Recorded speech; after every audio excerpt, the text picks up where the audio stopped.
Hola, hola, hola, hola. O eso era de aquellos, del programa de los viejitos.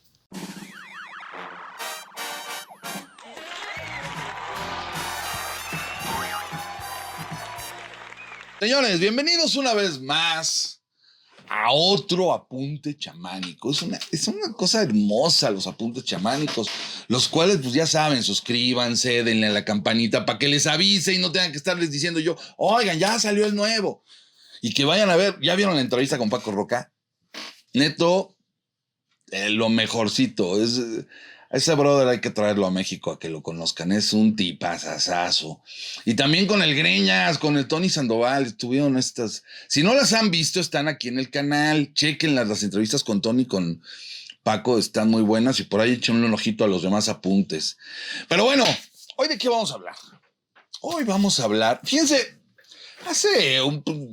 en plena pandemia andaba yo de chingado ocioso para variar. Y de repente llegó a mis ojitos una madre que se llamó el Chambeadoras Draw Challenge. Y ahí va el pinche metiche del Gantús a ver de qué se trataba eso. Que no debo decir groserías, ¿verdad? Si no me... Ya no voy a decir groserías. El de Gantús, de metichote. Y la verdad me dio mucha pena lo que vi, pero bueno, se me ocurrió comentar que me dio mucha pena lo que vi y que para mí se había perdido ese oficio del historietista, lo mencionaba. Bueno, señores, qué nivel de ataque. Pero ahí me di cuenta de dos cosas. Una, en las redes nadie te va a discutir si tienes o no tienes razón. Si no están de acuerdo contigo, eres un hijo de la bla, bla, bla, bla, de tantas cuantas y te la tragas y te haces esto y bla, bla.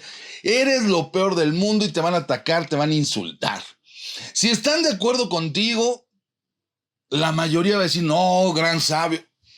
Y la verdad, pues ahí también dije que es muy complicado ahora dar una opinión en las redes, ¿no? Pero lo segundo, lo que me dejó pensando es,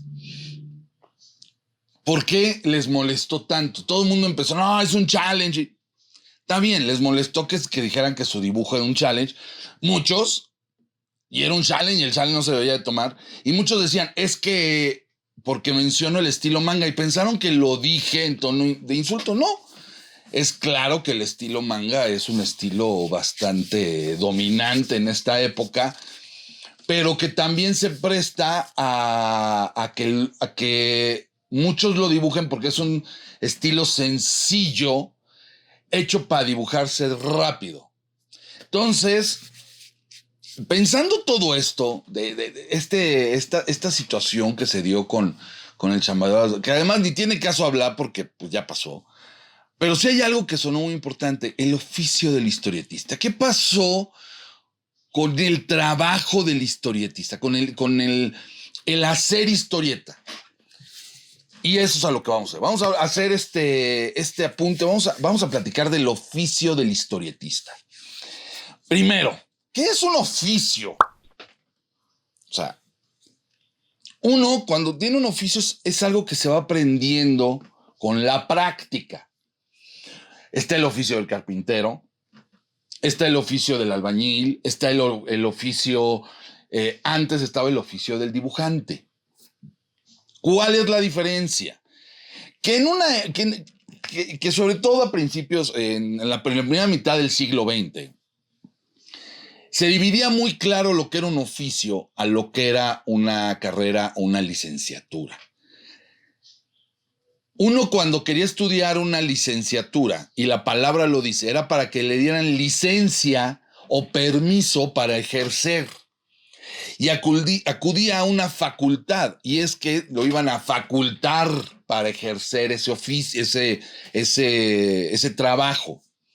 Tenía que pasar un tiempo de aprendizaje previo antes de empezar a ejercer. En el caso del oficio, de alguna manera, es también un aprendizaje, pero el aprendizaje ya es en la práctica. Uno entra al taller del carpintero y empieza a barrer el aserrín y empieza a acomodar y a usar nada más a veces el serrucho o a medir. Cosas muy sencillas, y conforme va aprendiendo, le van encargando cosas. Cuando un maestro carpintero llega a ser un maestro al nivel de maestría, es cuando les llaman ebanistas o como que toman otra característica y empieza a tener aprendices. Esa es la diferencia entre una licenciatura. Luego, con el tiempo, las universidades, pues al haber un aumento en la población y de gente que quería dedicarse, cuando uno estudiaba una carrera universitaria tenía garantizado su futuro. Eso era la regla en los 50, 60, inclusive un poco hasta los 70. Si tú estudiabas una carrera universitaria, tenías garantizado el futuro, cosa que ahora ya no sucede. Y menos cuando en las carreras universitarias pusieron cualquier cantidad de oficios, se convirtieron en carreras. Una de ellas, pues les puedo decir, la que estudié yo, comunicación. Antes, para ser locutor, que también era un oficio, pasabas un cierto tiempo en la radio aprendiendo a hablar en la radio. Si querías ser conductor de televisión, pasabas un tiempo y tenías que aprender desde jalar cables de las cámaras hasta estar frente a una cámara y saber hablar. Con el tiempo, una carrera llamada comunicación que se decía que te enseñaba todo eso. Y para mí es de la carrera más inútil del mundo. Alguna vez Guillermo Ortega dijo que era mucho más fácil a un financiero enseñar a hablarle frente a la cámara que a un comunicólogo enseñarle finanzas. Con el tiempo me he dado cuenta que así es. Son carreras que por mucho que los comunicólogos podamos decir, y lo estoy hablando desde mi carrera, la que yo estudié, la verdad el problema que tiene la comunicación es que te enseñan un poquito de todo, pero no te enseñan nada. Y en este mundo la especialización cuenta y es importante. Pero bueno, quedando claro esto, que el oficio es algo que se aprende en la práctica y con un maestro y en un estudio, en un taller, en un lugar. ¿Cuál era el oficio del historietista? Uno llegaba y eso lo hicieron todos. Toño Gutiérrez, Sixto Valencia, Ángel Mora. Todos pertenecieron al estudio de algún dibujante. En el caso de Sixto, perteneció al de Guillermo Marín, que dibujaba Cumbres de Ensueño. En el caso de Toño Gutiérrez, al estudio de Valdiosera. En el caso de Ángel Mora, si no me equivoco, también llegó al estudio de Valdiosera. Pero en fin, llegaban a un estudio y allí empezaban a aprender. Desde sacarle punta a los lápices o rellenar los negritos. Los mismos dibujantes crearon el concepto de la producción de historieta en serie. Cuando Valdiosera viaja a Estados Unidos para encontrarse con Hal Foster, permítanme, esos cafecitos que me preparo quedan re buenos. Se da cuenta que Hal Foster tenía aprendices y ayudantes que le ponían los negritos ahí cuando había unas áreas muy grandes que rellenar y eso le hacía perder tiempo al dibujante, porque les hablo que antes eran, o sea, Hal Foster dibujaba en unas planchas de este tamaño que eran para periódico, bueno, y entonces empiezan a generar ayudantes para poder cumplir con el requisito de producción. Las historietas en México empezaron con servicios extranjeros, después de los 20 que vienen estos historietistas, autores como Pruneda, que tengo aquí en la pantalla, como Audifred, como Artená, que hacían tira cómica para los periódicos. Viene una etapa donde cuando llegan los cuadernillos de historieta con Paquín, empiezan a tomar los servicios extranjeros porque era más barato, pero los servicios extranjeros no le daban abasto a las revistas y entonces empiezan a generar material nacional. El material nacional es el que tiene mayor penetración y mayor éxito. Y lo que sucede es que empiezan a exigir más de ese material. Era muy complicado para un autor, porque les hablo, por ejemplo, que Germán Butz hacía de 6 a 8 páginas diarias de los Supersabios. Estamos hablando que en ese entonces eran 3, 4 cuadros, pero además tenía que hacer hacer la tira cómica que salía en el periódico y aparte el dominical. Y bueno, era mucho trabajo para una sola persona. Para cubrir las necesidades, Valdiosera establece una especie de estudio donde, y él no los contaba así, ponían en las mesas los cartones así corriditos, ¿no? Entonces eran varias mesas y las historietas que iban a dibujar. Llegaba el maestro y trazaba la historieta, el que hacía la historieta. Trazaba lo que iba a ser la historieta. Bocetito rápido. Luego llegaba un trazador de figura que dibujaba. Luego venía el de los fondos, luego el vestuarista, y luego llegaba el que ponía los fondos. En algunos casos, por ejemplo, ya en el estudio de Toño Gutiérrez, que vino después, que desarrolla el medio tono con sepia, había quien ponía el medio tono o había la aguada. Sixto menciona, y lo tengo en su libro, el de la vida una vida en viñetas, el de Sixto Valencia, la biografía, que por ejemplo, él trabajaba la técnica de la aguada, que es a la tinta china le ponían agua para poder hacer tonos. Memín no se dibujaba en medio tono, se dibujaba en aguada. Y entonces tenían varios botecitos, uno con tinta totalmente negra, otra con 75% de negro, otra con 50% y otra con 25%. Y de acuerdo a eso era el que iban a utilizar. ¿Cómo funcionaban estos estudios? Bueno, como se los voy comentando, pero el maestro al final lo que hacía era entintar y darle el último toque. Por eso es que si uno veía Chanoco, si veía Memino, si veía esas historietas, siempre tenían el mismo estilo, porque era el dibujante el que le daba los últimos toques. Es muy curioso porque tanto Ángel como Sixto me comentaron que ellos eran esclavos de sus ayudantes, porque si faltaba uno de ellos, ellos tenían que cubrirlo. Entonces el maestro tenía que saber hacer todo lo que sabían hacer y por eso el maestro, porque tenía que cubrirlo si se iba. Este sistema se estableció en todo el mundo. Ustedes lo pueden ver en varias series. Les voy a recomendar una. Busquen Germán Últimas Viñetas, creo que se llama, que es la miniserie sobre la vida de Germán Oesterheld. Es una maravilla. Y van a ver cómo tienen a dibujantes en una editorial haciendo. Ese era un estilo, por ejemplo, en Colombia, en Argentina o en España. Pueden leer. Ahorita les voy a dar las recomendaciones de este tipo de cosas para que entiendan en historieta quienes han contado cómo funcionaba esto. Pero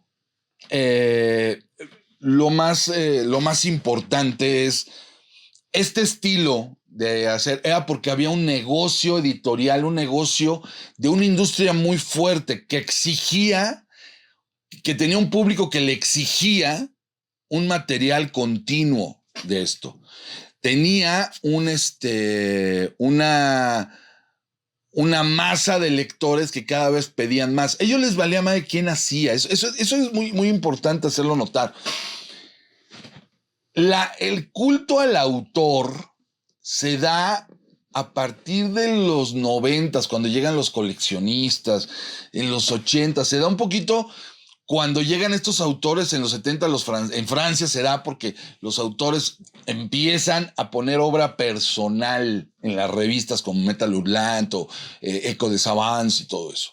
Ahí es donde empieza. Antes el autor es más, por eso no recogían los originales, por eso es tan complicado encontrar. No es que los originales en un principio, luego ya se los chingaron las editoriales, pero en un principio los dibujantes no agarraban los originales porque para ellos era papel que no sabían dónde iban a almacenar y lo tenían. Y las editoriales también se llenaban y entonces lo tiraban. De hecho, Germán Butze, cuando se da cuenta que tiraron unos originales de él, dice: ¿por qué estás tirando algo que no es tuyo? Y empieza a recuperar sus originales, entregaba unos y recogía los pasados. Es de los pocos autores de los que todavía hay originales y en una buena cantidad. Pero ellos eran pocos y Germán le pasó este dato a Bernard Mier, a Gaspar Bolaños, a Quesada, y ellos recogían. Pero no todos. A mí alguna vez me dijo Sixto ¿sabes? Pues es que nos hubiera dicho a nosotros para hacer lo mismo, porque ya cuando llegan las editoriales formada por autores, porque fíjense bien, Edar es formada por dos escritores, Yolanda y Guillermo de la Parra, Yolanda Vargas Dulce y Guillermo de la Parra. Ediciones José G. Cruz. Todos ellos empiezan a quedarse los originales para evitar que el dibujante vuelva a usar esas historias.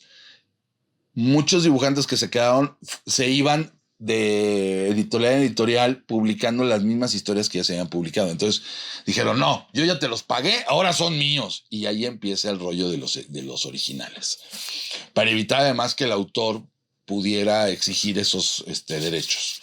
Pero esa era la industria, ese era el trabajo, y no se entendía como una cuestión artística o como era una chamba, y esta chamba te la pagaban cada semana y te iba muy bien y tenías lana y órale. Pero esto empieza a cambiar en los 70s, como les comentaba, con la llegada de las revistas autorales, con la llegada de esta independencia de Humanoides Asociados, cuando llega Moebius, Drulle, Van Ham, y entre otros, y sacan sus propias obras y empiezan a y empiezan a pelear por los derechos de autor. Esto en un país como México trajo ciertas consecuencias. Una de ellas fue que de repente los nuevos editores dijeron que pues, mejor revistas genéricas. Ahí es donde surgen los sensacionales, las novelas de lo que quieras, la semanal, la sentimental, la policíaca, el sensacional de luchas, el sensacional de barrios, historietas genéricas para tener propiedad sobre un título, no sobre un personaje. Y esto ocasiona en los 80s que vienen una serie de consecuencias a raíz de esta cuestión genérica de las historietas, como en muchos otros casos. Una, al cada vez irse perdiendo los personajes porque los autores ya no los estaban desarrollando, se deja de vender la historieta. Entre tantas razones que ya hemos platicado, es una de las razones, la generalidad de la historieta, el que no haya una identificación e interacción con un personaje o con alguien. La mayoría de las historietas en los 80s eran eso. Y entonces se empieza a perder en los 80s, lo que hace que los artistas que en ese momento estaban empezando, estaban jóvenes, exigían derechos de autor. Pero ¿cómo iban a pedir derechos de autor de algo que era muy genérico y que nadie, además, no iba a generar posteriormente mayor dinero? Un sensacional de luchas, ahorita se vende el cómic, no se vende hoy vamos a ver el sensacional de luchas como se puede vender un Calimán. Entonces, todo eso también genera un desprecio al estudio. Pero los estudios, al cada vez tener menos trabajo y al cada vez haber menos historietas, se van haciendo más pequeños. Empiezan a desaparecer los estudios. Y junto al desprecio a ese trabajo en serie que se realizaba, cuando llegan los 90s, en particular nuestra generación, surgen los autores solitarios. Que eso te da una independencia y un sabor diferente a las historias, pero también trajo una serie de consecuencias, como por ejemplo que para ver del número 1 al número 2 podían pasar no meses, años. Para ver una historieta completa, el autor, sí, eran preciosistas, pero tardaban horas. Porque también nadie te va a pagar por hacer lo que tú quieres hacer. Te van a pagar por lo que ellos necesitan hacer. Para hacer lo que tú quieres hacer, necesitas hacer un negocio por ti mismo. Eso es muy importante que lo entiendan, porque en los 90s fue lo primero que se perdió. Sentíamos esa necesidad de que las editoriales tenían que apoyar el trabajo de los autores, sin demostrar si era negocio o no. Era simple y sencillamente, esto me gusta, esto lo hago, está bien hecho y lo voy a dibujar como yo quiera. Y el editor me tiene que hacer caso y respetar mis derechos de autor. Está bien. El editor está en su derecho a decir, pues qué chingón, sigue tú por tu lado. Y entonces muchos se siguieron por su lado y empezaron el trabajo independiente. Así fue. Gis y Trino con el Santos y la Tetona, había una revista, un periódico llamado La Jornada que les dio y que les pagaba. Pero porque el concepto en La Jornada era eso, en El Gallito era eso, aunque nadie les pagaba.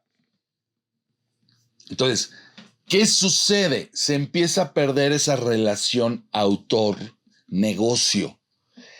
Y el autor, que no está obligado, porque para eso antes eran los editores, no piensa en el negocio, piensa en hacer su obra. Y entonces su obra es personal y obviamente no tiene aprendices. Y al no tener aprendices, no se continúa ese conocimiento poco a poco.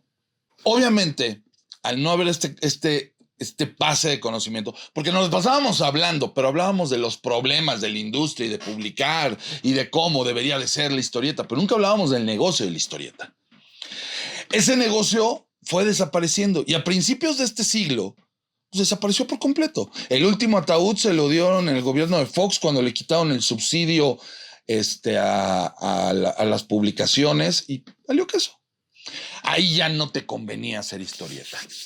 Entonces llegan las nuevas generaciones. La generación, pues se puede decir de los millennials, tienen un problema muy grave. Su inspiración absoluta y total son los cómics de los 90. Entonces se clavan en el dibujo y muy pocos desarrollan una historieta más allá de la gráfica. No entienden lo que es la narrativa y siguen sin entender lo que es el negocio. La generación que veníamos antes, la gran mayoría ya había desertado y los que continuaban seguían sin entender cuál era el negocio. Tan es así que en el 2001, cuando se da la famosa ruptura, donde se cierra el Gallito, donde se cierra la Conque, donde se cierra Crimson, donde acaba el Bulbo, donde todo lo que se había creado, ¿por qué? Porque en esos 90 lo que buscábamos era atención. ¿Y qué creen? La conseguimos. Yo les puedo decir que en el 2000 hubo una conferencia del Taller del Perro que tuvo más gente que la de Joe Quesada. Ahí se consiguió la atención. El siguiente paso fue lo que no se supo quedar. ¿Por qué? Porque no se habían creado esos nuevos cuadros. En el Gallito había un intento de crear esos nuevos cuadros, pero lo estaban creando bajo el concepto del cómic como arte, y no importa lo que te tardes, tú lo que debes de hacer es que tu obra esté con... Y no había un deadline, no había un compromiso de entrega, y eran pocos los que lo tomaban. Tal vez de los pocos casos que hay ahí, de esos aprendices, está Pato Beteo. Los que llegaron a entender bien el mensaje de que esto era un negocio y que tenían que trabajar, se han dedicado. Por ahí está Augusto Mora, por ahí está Juan L., por ahí está Beteo. Pero a todos ellos ya les tocó una industria inexistente. A nosotros todavía nos tocó un poco de industria. Pero a ellos ya les tocó una industria inexistente, pero todavía se hablaba de ella. Entonces creían que todavía existía, pero es cuando empiezan las ferias del libro. A mediados de la primera década de este siglo empiezan las ferias del libro, y eso más o menos lo platicábamos. Pero el historietista, el hacer historieta, ya lo aprendías de donde viniera. Y entonces agarrabas los libros de Scott McCloud, agarrabas los libros de Eisner, tratabas de hacer eso. Pero obviamente esos libros están basados en un sistema, en producir una historieta comprometida, diferente, porque son dos autores de ese tipo, y nadie te hablaba de lo que era producir historieta, por ejemplo, para Marvel. ¿Cuánto tiempo necesitas? ¿Qué es lo que debes de hacer? ¿Qué es lo que debes de aprender? Y entonces, cuando en el 2011 hacemos las primeras revisiones de portafolios, cuando en Festo Comic viene Cibi Cebulski y hacemos la primera revisión oficial de portafolios de una editorial mainstream, se podría decir, pues nos topamos con que la mayoría no sabe hacer fondos o su narrativa casi siempre se va. Había un vicio muy marcado en la industria que se desarrolla en los 80s. Y ahí es donde ustedes, si son observadores, pueden notar cuando se hacía una historieta a destajo por un solo autor. Era el exceso de close-ups y medios planos. Casi nunca abrían la toma y casi nunca había escenas donde se viera una ubicación de los personajes. Esos vicios lo tenían clavados todos los dibujantes de los 80s. Todos. Porque era la mejor forma de hacer de acabar la historieta a tiempo. Hacer rostros era más sencillo, o hacer medio plano, no dibujar completo era complicado, o hacer alejamientos. Entonces, cuando llega esta nueva generación, vamos a llamarle los centennials, los Z, ellos ya no tienen ningún tipo de influencia, y obviamente todo eso que se aprendía antes de hacer fondos, de hacer vestuario, de documentarse, porque un historietista era una de las personas que más se documentaban. La mayoría de ellos tenían bibliotecas enteras de imágenes y documentación, y era valiosísimo. Y mientras más importante era tu estudio, mayor documentación tenías que tener. Era muy común en el oficio del historietista la macuca, y tenían un montón de recortes de todo tipo, de revistas, de fotonovelas, donde las ponían en un proyector de cuerpos opacos y con eso lo hacían. Esa era parte del sistema industrial. Todo eso era para generar, ¿por qué? Porque se tenían que hacer fondos, se tenía que planear la página, se diseñaba la narrativa, la ubicación de dónde estaba, se estaba contando. El saber que si estás hablando del siglo XV no puedes poner fondos del siglo XIX. O como le pasó alguna vez a Yolanda Vargas Dulce, que en un argumento del Pecado de Oyuki dice, sonó 3 veces las campanas del reloj, y Toño Gutiérrez le dice, oye, pero en esta época no existían relojes. Y le tenía que cambiar las cosas. Los historietistas, los dibujantes, que sí se preparaban, los maestros, los del estudio, tenían esa educación. Ustedes pueden ver a Sergio Aragonés toda la cantidad de información que tiene. Alguna vez me contó que para hacer unas tijeras de una señora que estaba trasquilando una oveja no eran las tijeras normales. Buscó cómo trasquilaban las ovejas en la Edad Media, que eso venía en uno de los tantos libros que tenían. Todo eso se pierde. Todo ese conocimiento para hacer eso, entonces esa profesionalización se pierde. ¿Por qué? Porque no hay nadie que le enseñe, nadie que la diga. Las generaciones anteriores, muchos de mi generación la tenían y ahorita en la actualidad todavía se la saben. Pero las siguientes generaciones no nos preguntaban, ¿por qué es normal? Venimos de una venimos ya las nuevas generaciones, tiene que existir una ruptura. Nosotros tuvimos ruptura con los que estaban antes de nosotros. Pero, por ejemplo, yo sí les voy a decir, yo aprendí muchísimo de Sixto, de Ángel, de Toño, hablar con ellos. Bachan y Bev, que estuvieron en el taller con Sixto, en el taller, perdón, de Toño Gutiérrez, que todavía les tocó, aprendieron muchas cosas, por ejemplo, cómo hacer perspectiva. Bachan te lo dicen, este era un truco que tenía Toño Gutiérrez y que nos los enseñó. Se aprendía de los maestros, pero se perdió esa maestría. Y los que han llegado a desarrollarla, porque sí, gente como Bachan, como Clemen, inclusive Ricardo Peláez, que ha dejado un poco la historieta por la ilustración, Quintero, esa gente que hizo la historieta en los 90s, simplemente no siguió. Clemen al final empezó a hacer sus talleres, por los cuales lo han criticado mucho, pero la verdad han salido grandes, Idalia Candelas, Alex Herrerías, han ido a ese taller para pedir consejo y Clemen se los ha dado. Ahora, el problema de los talleres de Clemen es que les falta la visión de negocio, pero en la visión artística, en la visión del oficio, Clemen la tiene clara. Eso no hay la menor duda. Aunque traiga los vicios de esta socialismo o comunismo autoral que nos llegó en los 90s. ¿Qué pasa con las nuevas generaciones? Obviamente ya no tienen esa retroalimentación y los que la buscan tienen que recurrir a gente que sí la tiene. Tengo que decirlo, ese fue el gran éxito de Óscar González Loyo en los 90s, el estar dando sus tips de dibujo. Tal vez el problema fue que dentro de los tips de dibujo estaban sus tips de ideología, pero bueno, eso es otro tema. Ahora, lo principal es, ¿cómo se aprende este oficio en estos tiempos? ¿Cómo no caer en garras de alguien que trae una secta? Me parece que hay muchos tutoriales en internet, pero lo más importante no es de quién aprendes, porque así como hay muchos que sí saben y que están dando cursos en internet, como Rulo Treviño, por ejemplo, hay mucho charlatán, hay mucho cabrón que no tiene ni idea y nada más confunde. Yo les voy a dar un consejo. En este negocio, si quieren aprenderlo, no se fijen en lo que se dice, fíjense en lo que se hace. Eso debería ser para todo, pero yo no sé para quién andarles dando consejos de vida. Pero en este negocio sí es un consejo que les puede servir. Para aprender el oficio, necesitan buscar a alguien que haya hecho y que si está dando tips, si está dando consejos, y es que su trabajo lo respalda. No lo que dice que ha hecho, porque habrá quien diga, yo dibujé en Marvel, y no mames, dibujaron un pinche cómic. Y lo corrieron por malo. Le dieron una oportunidad y no funcionó. Por algo ya no trabaja. Piénsenlo muy bien. Por algo ya no está haciendo lo que hacía. Investiguen el por qué. Y a esa persona síganlo. Y busquen hacer algo diferente. Si hay tutoriales en YouTube, síganlos. Pero busquen hacer cosas diferentes. Eso es lo que les va a ayudar. Ese es el oficio. Aprendan el oficio. Y un oficio debe tener narrativa, debe tener fondos. El fondo sirve para ubicar en un espacio, tiempo a los personajes. Es importante. Lean la narrativa gráfica de Will Eisner, el cómic y el arte secuencial, cómo hacer el Understanding Comics de Scott McCloud, el Making Comics de Scott McCloud. Hacer un cómic es ser profesional en esto. Vuélvanse profesionales en el cómic. No es nada más hacer dibujitos, no es nada más hacer caritas. Y si quieren hacer tira cómica, entiendan la tira cómica. Me parece que ahorita hay nuevos talentos, con nuevos ímpetus, con nuevas ideas. Háganlo diferente. Rompan con los vicios que tenían antes y aprovechen el conocimiento de los que vinieron antes de ustedes. Les va a servir aunque no lo crean.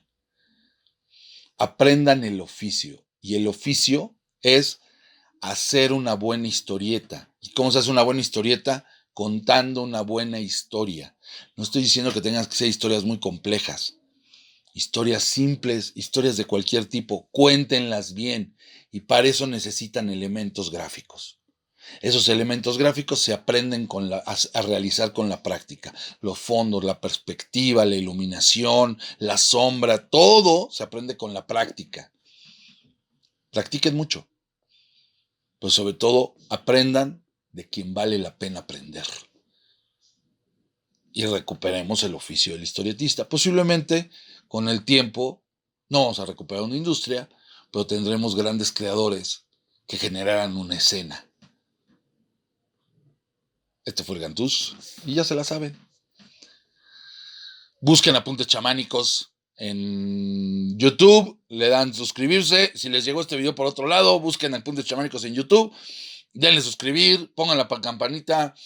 Chequen @GantúsLuis en Instagram, en Twitter, búsquenme en Facebook, en mi página de Apuntes Chamánicos o Luis Gantús. Y nos vemos cada mes en el Chamuco con Apuntes de Historieta.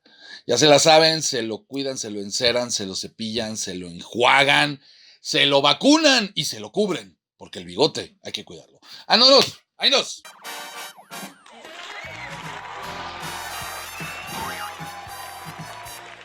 Señores, ¿qué les voy a recomendar? ¿Quieren saber cómo se hacían antes? Hay historietas maravillosas de lo que pasaba con la industria y definitivamente ustedes tienen que conocerlas. Así que en las 5 del Tío Gantús vamos a hablar de esas historietas, de cómo se hacía la historieta. Número 5. Definitivamente una de las obras maestras de este tema en particular es Los Profesionales de Carlos Jiménez. Carlos Jiménez, un maestro del español bárbaro, creador de ¿cómo se llama? Colau el leproso. Paracuellos, que es una belleza de un internado en la época franquista. Bueno, el creador de todo esto hace un recuento de de sus experiencias cuando trabajó en un estudio de historietistas que tenían que entregar a diferentes editoriales y lo que hacían y las bromas y cómo era la vida entre ellos. Una belleza de historia maravillosa. Léanla. Los Profesionales de Carlos Jiménez, búsquenlo, es una joya. Número 4. Pues yo creo que una de las historietas que a todos, por lo menos en México, es Ríos para principiantes. Nos cuenta cómo empezó, cómo lo hizo, cómo hizo los supermachos, por qué lo hizo, cuándo le robaron, cómo le robaron. Ahí van a entender más o menos el funcionamiento de un autor en una etapa muy industrializada de la historieta, pero cómo intentó ser diferente. Acuérdense que en los 60 se hicieron cosas muy interesantes. O sea, a mediados de los 60 surgen, así como surgen los supermachos, surge también Fantomas, surge Chanoc, surge Calimán, surgen los grandes héroes de aventura y surgen personajes de humor muy interesantes. Entonces, pues échenle un ojo. Ríos para principiantes es bastante sencillo de conseguir, todavía en bastantes librerías o ferias de libro lo pueden ver y vale mucho la pena. La vida de Ríos vale muchísimo, muchísimo la pena. Pero bueno, la número 3. El invierno del dibujante de Paco Roca. Bueno, ya saben que Paco Roca yo soy muy fan. Pero no soy fan, o sea, realmente Paco sabe su negocio. En el invierno del dibujante nos cuenta la historia de 5 dibujantes de la famosísima editorial española Bruguera, que publicaba cosas como Mortadelo y Filemón, Los Cuates y Pisape, Din Dan, Tío Vivo. Bueno, que se salen de Bruguera para crear su propia revista Tío Vivo. Uno de ellos Escobar, el creador de Zipizape, Peñarroya, ahorita no me Conti. Se salen para formar su propia editorial, hacen su revista Tío Vivo y le dan el pitazo a Bruguera. Entonces habla con lo distribuyen mal, los impresores. Allá también había una mafia. Hasta que los hace regresar a Bruguera y los hace firmar un contrato donde no se puedan ir nunca. Así. O sea, una de las historias más difíciles de lo que le pasaba a los historietistas. La verdad, chéquenlo, está muy cabrón. Número 2. Pues yo creo que una de las obras más claras de cómo era el negocio de la historieta, desde el punto de vista de un autor que le tocó ser editor, le tocó ser autor, le tocó defender sus derechos de autor y le tocó ser maestro, es El Soñador del gran Will Eisner. Will Eisner, uno de los más grandes creadores a nivel mundial, creador del Spirit y de varias novelas, entre ellas esta que estoy mencionando, El contrato con Dios, Avenida Dropsy, ay, se me fue la de Vietnam, un coño, El último día en Vietnam, bueno, en fin, una gran cantidad de novelas. En El Soñador hace un recuento de cómo él empieza su vida como dibujante de historietas y cómo fue creciendo y cómo tuvo esa visión empresarial y cómo se decepcionó y cómo le vieron la cara, todo. La verdad, una joya. Y si pueden checar En el corazón de la tormenta, es como el complemento de esta historia. Y el número 1, pues bueno, búsquenlo, lo tienen que tener, Aragonés Funnies. Es una historieta, fueron 12 números que publicó Bongo, donde Sergio contaba anécdotas y en muchos de esos casos sus anécdotas como historietista. Es maravilloso, es muy divertido, es cómo empezó. Si lo quieren complementar, hay un libro que ahorita ya está agotado y es difícil de conseguir y no sé qué va a pasar, pero queremos ver qué pasa, que se llama Sergio antes de Aragonés, hecho por el maestrazo de Gantús, o sea, sé yo, pero que revisa la vida de Sergio antes de irse a Estados Unidos y habla lo que pasaba aquí en México. Su visión de vida es muy, muy diferente a la de Rius y creo que vale mucho la pena que la conozcan. Pues si pueden checar Aragonés Funnies, es una joya de historia. Y bueno, ya nada más para terminar un piloncito, chéquense Sixto Valencia, Una vida entre viñetas. También habla muchísimo de la industria desde su punto de vista y explica muchas de las cosas que estoy viendo. Tal vez uno de los grandes maestros en México, que nos cuenta su vida en esta biografía que tuve la oportunidad de hacer con Melina Gato, y creo que ahí van a poder, es más, es un libro, no es historieta, por eso entra como un pilón. Y si pueden, hay dos, mencionaba la de Germán, Últimas Viñetas, que habla de Oestergel y su vida, y si pueden checar El Gran Vázquez, divertidísima historia española, película española con Santiago Segura, el de Torrente, de este autor de Anacleto, fue el creador de Anacleto, las hermanas Gilda, Angelito, y que era divertidísimo, uno de los mejores autores españoles en la época de Bruguera, y cómo él tenía esta concepción de autor. Léalo, es bastante interesante su vida, un genio y todo un mito alrededor de su vida particular y privada. Señores, estos fueron los apuntes chamánicos, ya saben, suscríbanse, denle la campanita y háganlo interesante, chequen los apuntes de historieta que están saliendo en el Chamuco y también entren a mi página de Luis Gantús o Apuntes Chamánicos en Facebook, ahí también @GantúsLuis en Twitter y en Instagram. ¡Ahí nos!